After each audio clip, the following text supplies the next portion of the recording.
It's the most wonderful time of the year. It is the most wonderful time of the year, y'all. If you love horse racing and betting on horses like I do, it is Breeders' Cup time. And I'm the Weekend Handicapper from weekendhandicapper.com.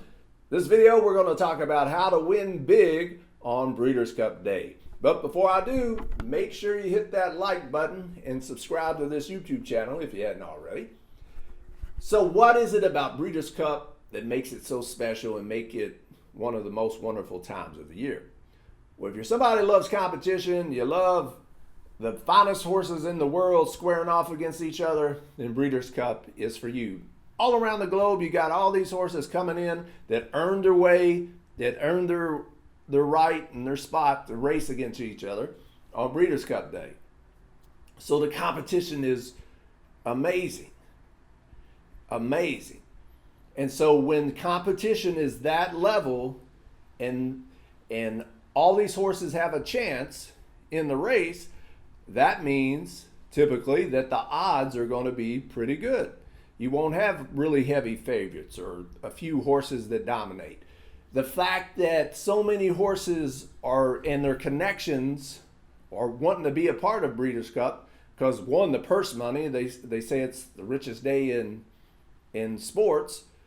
Two, the prestige that comes along with winning a Breeders' Cup race. And from a breeding perspective, if your horse wins a Breeders' Cup race, then that stud fee, those breeding rights go up too. So everybody wants to win a Breeders' Cup race. And so that means everybody's well intended in that race. They're gunning for it. They're trying to win the race, which means all these odds on these horses in these races, Breeders' Cup races, will be really, really good.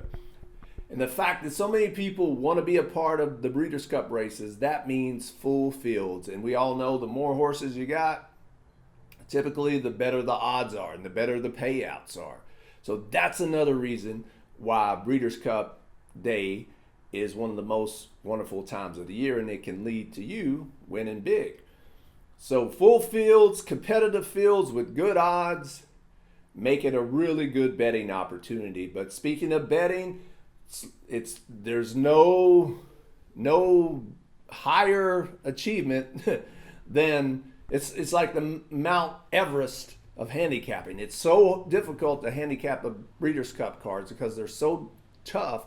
You have to use all your handicapping skill to pick winners, to find the right horses, to put them in the right combinations. So how do you get to the point where you can put yourself in position to score big, to win big on Breeders' Cup Day? One is prepare. We always want to prepare. We never want to show up to the track and get a program and handicap right 20 minutes before the race. A lot of people do that. But in Breeders' Cup especially, you want plenty of time to handicap because you want to go through that entire program to see what horses you like and how you're going to bet them. So give yourself plenty of time. If it's at least 3 days, if not a week. And even before the past performances come out, these horses are well known. The races that they want to get into the Breeders' Cup are well known. They're very high profile races.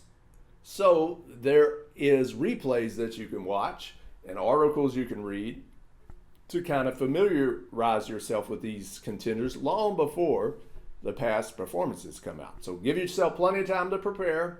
Watch the replays of the races that these horses have ran. And then when you start handicapping, here's some of my personal favorite angles when it comes to handicapping Breeders' Cup races. One is how the horse is coming into the race. What kind of form is the horse in? That's very, very important. Is it projecting upward? Is it trending upward? Is it consistently working out? So that's really, really important. Another angle is, has this horse ran at today's condition? Or at today's distance? Because class level, these horses are top notch.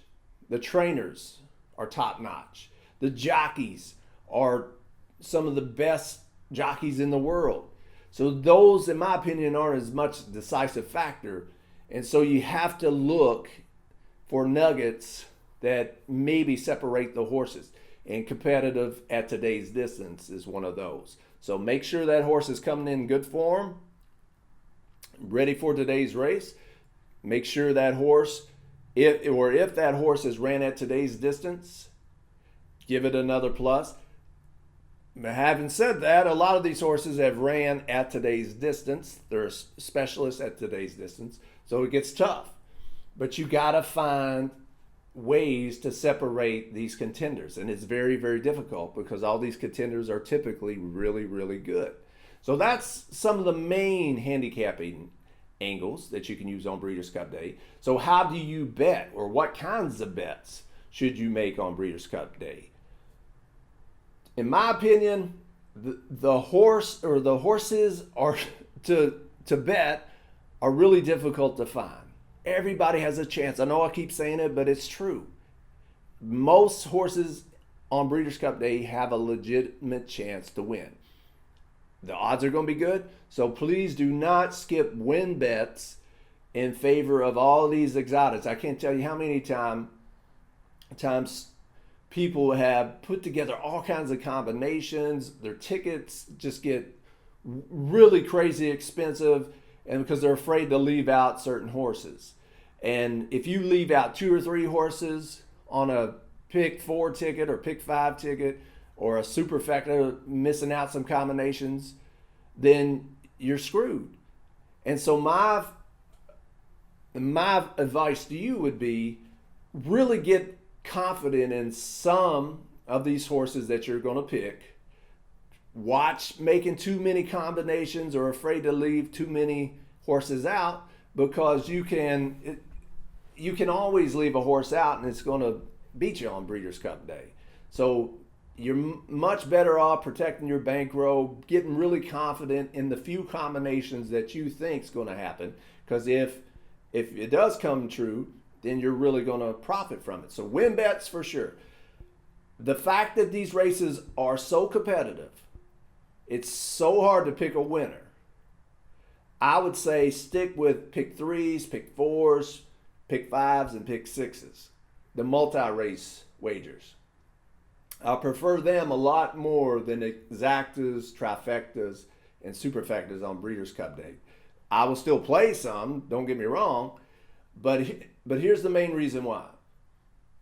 To me, it's a lot easier to pick the most logical winner of a race than it is to figure out who's came in second, third, or fourth, especially on Breeders' Cup Day. Anybody can pretty much come in third or fourth on a normal racing day. You multiply that by these top-notch horses that all have a legitimate shot of winning, then to me it's almost impossible to figure out who's going to come in second, third, or fourth on Breeders' Cup Day.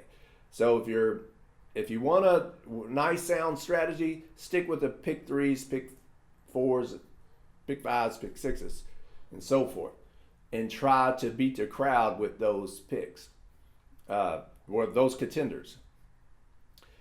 And another reason, when I look at it, it looks like the multi-race wagers, pick 3s through pick 6s, pay more than your exactas, or of course your exactas, but your trifectas and superfectas.